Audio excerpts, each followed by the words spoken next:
ప్రజాస్వామ్యంలో పార్టీలు కాదు గెలవాల్సింది, ప్రజలు గెలవాలి. ప్రజలు గెలవాలి తప్ప పార్టీలు పెద్ద ముచ్చట కాదు అనే మాట చెప్పింది. చాలా మందికి అర్థం కాలే ప్రజలు గెలుసుడేంది అని. అట్లాగే ఇంకొక మాట చెప్పింది కేసీఆర్ గారు, మోసపోతే గోసపడతాం, యాది పెట్టుకోండి అని చెప్పిండు.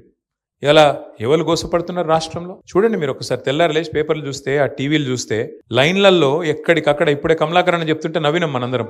ఇవాళ భూములు కాదు, భూమి ఉన్న వాళ్ళు కాదు, భూములు ఆస్తులు పెరిగిన వాళ్ళు కాదు, యూరియా బస్తా ఉన్నవాడు వాడే లక్షాధికారి పరిస్థితున్నదని చెప్పి కమలాకరణ చెప్తే మనం నవ్వినాం.